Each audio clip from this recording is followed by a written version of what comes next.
Are most film remakes actually worse than the originals? In many cases, yes. But interestingly, when it comes to the Christmas classic Miracle on 34th Street, that rule may not fully apply. The 1994 version didn't receive a warm reception from audiences at the time. Yet, the film never abandons the essence of the 1947 classic. On the contrary, it presents a clear and natural evolution in cinematic quality, stronger visuals, a more dynamic rhythm, beautiful cinematography, and a richer musical score, all while remaining faithful to the heart of the original story. Most importantly, the core of the narrative is preserved. An elderly man who was declared insane and taken to court simply for claiming that he is Santa Claus. And yet, through his actions, he proves something far more important than a legal argument. He shows that he truly is Santa Claus, not by evidence, but by awakening faith in others, reminding them of the power of love, and challenging the selfishness and empty consumerism that so often surround Christmas. Even though commercialism might truly overtake things at first impressions, Christmas can still be the moment when we step outside of ourselves, when we rediscover the meaning of life we so often lose, and open our hearts to love the child who came to save us. In doing so, we are freed from ourselves and able to serve others. That truth is unmistakably present in both films.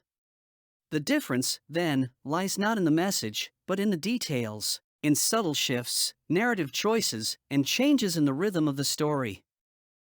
For example, in the 1994 version, the villain is a rival store owner, while in the 1947 classic, the store owners and executives, while clearly interested in profit, as they must be, are fundamentally good people that choose to help Kris Kringle.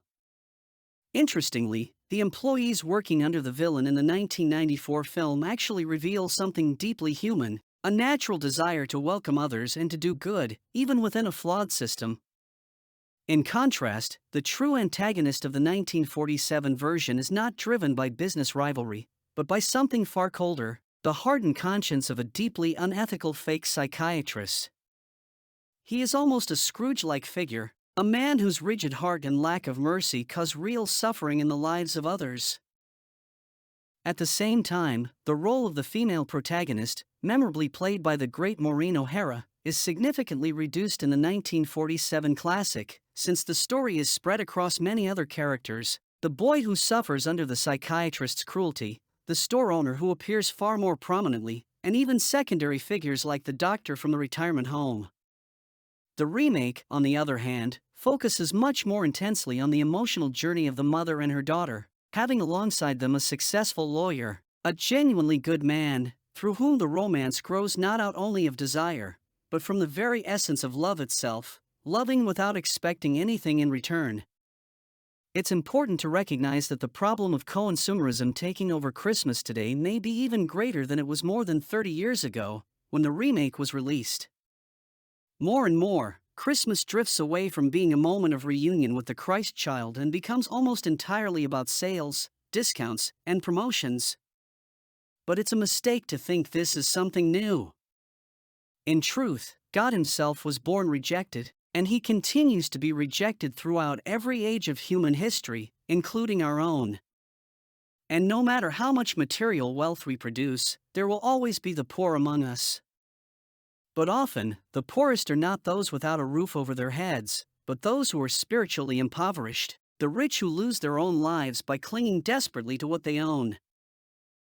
May this story, so beautiful in both of its versions, become for us a moment of rediscovery and a return to what is truly worth living for. A reminder of our daily opportunity to love, to overcome our selfishness, and to believe, to have faith in our Savior. Because in the end, what truly matters in this world is not what we accumulate, but how we live by faith, and through that faith, learn to love everything and everyone around us, until we reach the only life that truly matters, a life governed by charity. The greatest poverty isn't lacking possessions, but losing the courage to believe and to love. What saves the world isn't what we buy at Christmas, but what we give away every day.